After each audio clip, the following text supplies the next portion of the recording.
So the highly anticipated Clair Obscur Expedition 33 has officially been released, and it is being met with tons of praise and is currently sending shockwaves throughout the gaming industry because of how impressive it is. So we're going to break that down in today's video, talk about sales and my personal experience with the game so far, because it's incredible. So if any of that sounds cool to you, feel free to click the like button, and if you're new here and you'd like to stick around, you can subscribe and let me know what you think in the comments down below.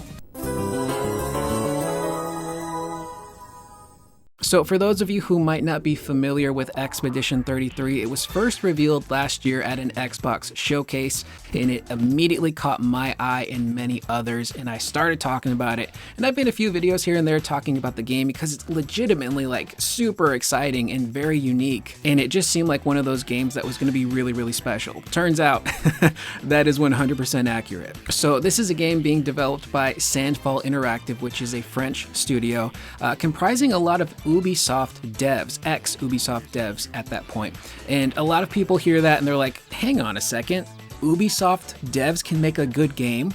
Yes, we'll get a little bit more into that later. It was developed over the course of 5 years, and it consists of a team of 30 developers, which has become a bit of a meme at this point because whenever people talk about Expedition 33, they're like, it was made with a team of 30 people, which like is kind of funny, but like also incredibly impressive. The fact that such a small group of people were able to come together and put together a game that is really high quality. It's kind of in like the AA range, and it shows that with the AA range, you can really do some really great stuff. And some of the interviews we've covered in the past, the developers have said straight up, it is heavily inspired by a lot of the older Final Fantasy games, the stuff that we would grow up with, as well as the Persona franchise, and you really see that in the battle UI in particular. It's very well done. The game is also currently sitting at a 92 on Metacritic, which is insanely high, especially for a debut game. And if I didn't mention that before, yeah, this is Sandfall Interactive's first ever game,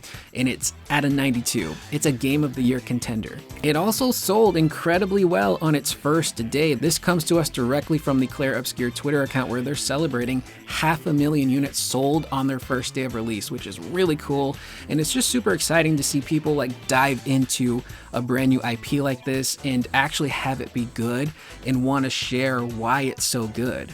It's also incredible for RPGs, because I think this is like 3 years in a row now where RPG games have come out and become Game of the Year contenders. Things like Metaphor, Final Fantasy VII Rebirth, now Clair Obscur. It's a really great time to be a fan of RPGs. Now, I just kind of want to run back to that whole ex-Ubisoft dev segment that I mentioned a little bit earlier, because some people, you know, they're kind of tired of these bigger Ubisoft, EA type of games where they come out and they don't think they're very good. So when you tell people, yeah, Sandfall is comprised primarily of ex-Ubisoft devs, it shocks people because they see the quality of this game and how good it actually is. And a lot of that just kind of speaks to where the gaming industry is currently at. You look at the EAs, the Ubisofts. I mentioned those two in particular because they're like two of the biggest corporations on the planet that have so many devs underneath them. And when you're working at those companies, what people need to understand is that there are legit talented people working for these companies, but there is so much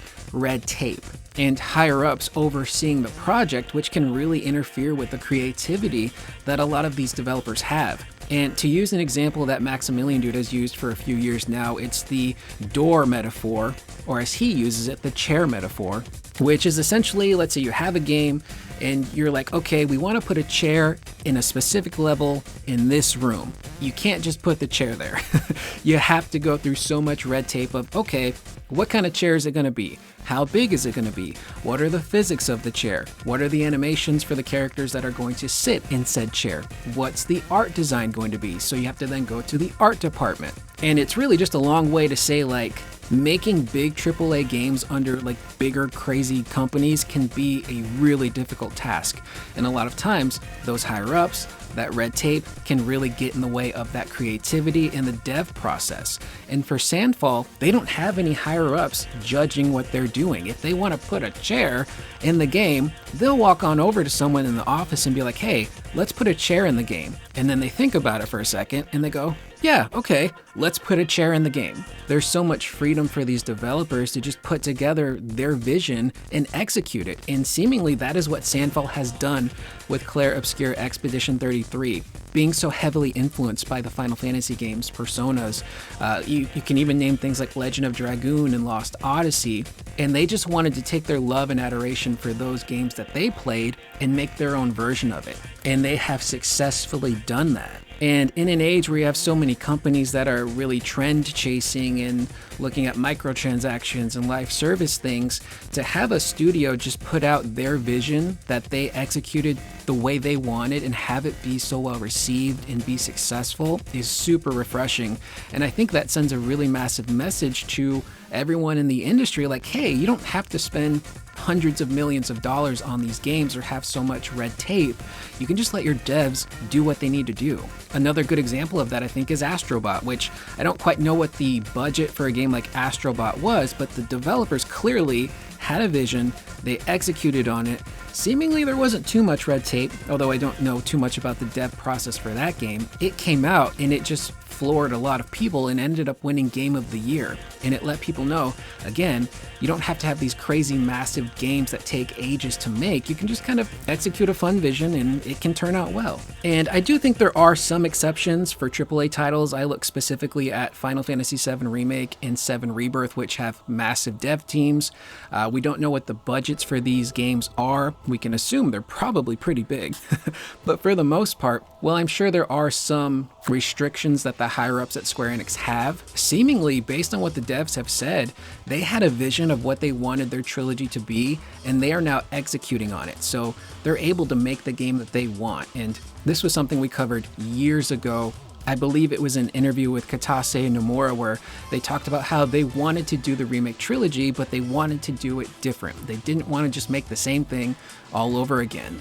They wanted an experience that was going to be fresh for players, but also fresh and new for them. And seemingly they're able to do that. So there are some exceptions here and there, but like the big grander message is that, yeah, you can have these smaller scale games that do incredibly well that don't have ballooning budgets. Now, from my personal experience of playing the game, I'm not that far in, but I think I'm far enough in to kind of like gauge the characters and the world and the combat, the music, which the music I was super excited for. I remember there was a gameplay preview that hit last year, and I remember covering it and hearing the battle music, and I'm like, oh, this is sick. This sounds super cool.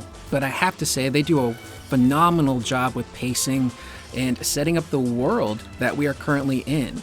It starts off with Gustav and Maël heading to what's called a gommage, and we don't quite know what it is, but as you start to venture through the town, you kind of get an idea of, oh, this is something big that's going to happen. And you talk to so many different NPCs, and to hear the different viewpoints of these characters, of some people thinking, oh, I'm excited for this expedition to go out and, stop the Paintress, who is seemingly set up as like the big entity of this world who is killing so many different people. And it's the job of the expeditions to go out, learn about it, and hopefully try and stop it. But then on the opposite end of that spectrum, you have people who are like, what's the point? We're losing our loved ones. We're wasting our time with something that we seemingly cannot stop. We're dead already. Why even continue? So they do a really great job of setting up these characters and the conflict of the world that you're, now being thrust into. And I have to say, the scene of the gommage itself, when we see the Paintress awaken and she wipes off the number 34 and puts a 33 up there, and suddenly everyone in that world who is the age of 33 starts to evaporate. They're literally turning into dust and flowers right before everyone's eyes. And Gustav's love, the love of his life that he's no longer with, but he still has feelings for, Sophie, is one of those women. And he tells her in her final moments, I'm here just to kind of comfort her. I'm tearing up just talking about it. It's so wonderfully executed. It's a beautiful gut punch to you as the player and to the characters. But what's really interesting is that this is a world where they're used to that. For so many of these people, they've grown up in a world where, yeah, if your age is on that monolith, you're just gonna die. And it sucks and it's painful, but it's become a part of their life, which is really unfortunate, but they still want to find a way to try and stop it. So the world is set up really well. The characters have, complexities. Spoiler alert, Gustav, the main character, once the expedition sets out, they're attacked, bombarded. Almost everybody in the expedition is killed. He is seemingly in a different land after the attack, and he's so distraught and lost and depressed, and he's walking through essentially valleys of dead bodies of his expedition, but also people that came before them. And he starts to wonder to himself. You can see it so well on the expressions of the characters, the eyes in particular, man. Whatever they're doing with the eyes in this game is so well done. You can tell when a character is struggling, and Gustav comes across a pile of dead bodies, and one of the bodies there is one of the people you spoke to earlier on in the game before the expedition sets out. And he sits there and he manifests a gun, and he's ready to take his own life. He's like, what's the point? We're all dead anyway. This was a failure, until Lune, who is someone else you kind of see earlier in the game, shows up and stops him. And she tells him, like, we have to keep fighting. I think their phrase is, when one falls, we continue, or something like that. So that's kind of like the spark that gives Gustav the hope of, like, okay, maybe we should keep going. So it's incredibly mature and dark and somber, and it's set up so well. Now, when it comes to exploration, it gives me massive, massive old school vibes to games like Final Fantasy VII, 8, and 9, where you have these worlds that are vast, but relatively contained and linear. And I know people get scared when they hear the word linear, but when linearity is done right, it is very fun to play. And what I mean by that is, again, you have these areas that are big and beautiful and massive, but the paths you can take are relatively constrained, meaning you know where you need to go. But there might be a couple of paths here and there on your journey where you can just kind of wander off, fight an enemy, find some items. It's very well done, super, super linear. And from what I've been hearing from people, there's not a ton of side content in this game, which is, pretty refreshing.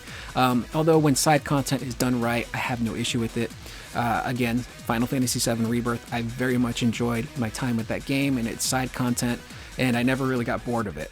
But it is very, very linear, and that's a very good thing. And I know that there's a world map, which is like the old school world maps where, you see something, you can head to it. And I assume the areas in the world map section will be kind of like it is early on, where it's big but relatively contained and not too overwhelming to explore, which I appreciate. The music is also very beautifully well done and scored, especially in those darker moments or when you're going through battle. There's different battle themes to fit the areas. And speaking of battle, the combat in this game is so much fun so far. I haven't even properly cracked it wide open yet, but I'm having a blast. And it is turn-based, but it is reactive turn-based, which is what the developers at Sandfall have labeled it. Meaning, yeah, there's a turn window that shows you when you and your party attack and when the enemy is going to attack, and you've got all of your commands that show up Persona style that you can use, but there are the reactive elements to battle, i.e. QTEs. So if you do a specific ability, you're going to have to do a QTE to buff the damage of that move, which might be overwhelming to some players, but if you go into the accessibility options, you can actually turn that off. So when you're in combat and your character is doing a QTE, it will just perfect it for you automatically, although there are some exceptions. And then even more reactive is the dodge and parry system. And if you've watched any of my other videos, I love a good parry system. One that is super satisfying. God of War 2018, God of War Ragnarok, Ghost of Tsushima, Final Fantasy VII Rebirth has a fantastic parry system. Clair Obscur is no exception. The parry system in this game, while very difficult, and I mean there's a very small window of opportunity to correctly parry an enemy, when you land it, it is so satisfying. It's even more satisfying when an enemy hits you with a combo and you parry every single attack and then counterattack.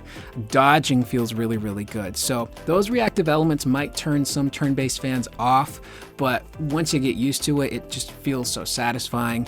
battles don't get repetitive. And so far, I don't really feel like I have to grind. I feel like the characters are leveling up in a way that seems reasonable, and they're getting stat points in a way that seems very fair. And I'm really excited to see just how challenging the combat actually becomes later on with some of those crazier bosses that we've seen in trailers. And I'm just having an absolute blast with this gameplay system. And what's really cool now, and this is, completely up to Sandfall, is that if they want to, Clair Obscur can now be a franchise, much like Final Fantasy. If they want to make a new Clair Obscur with a new cast of characters, a new story, a new threat, and build upon those gameplay mechanics, they can do that now. You would just have Clair Obscur with a, different subtitle that reflects the story that they want to tell. But for all I know, with the success they're having so far with this game, Sandfall might be like, you know what, we had a vision for this game, we felt that we executed it properly, now we want to do something completely different. They're in a really great spot right now, and this is just so much fun. I can't wait to go play the game again. I stopped playing just to do this video, and I can't wait to jump back in. It's just been an absolute blast so far. And again, it's a really wonderful time to be a fan of RPGs with Clair Obscur now, Metaphor, Final Fantasy VII Remakes Trilogy, and who knows what else is going to be out there. But I just wanted to make this video to kind of express how I'm feeling about the game and the entire situation, and to know that there's a group out there like Sandfall that can now make their games the way they want to is really refreshing, and hopefully that gives a reality check to some of those bigger studio execs, although I don't know if it necessarily will.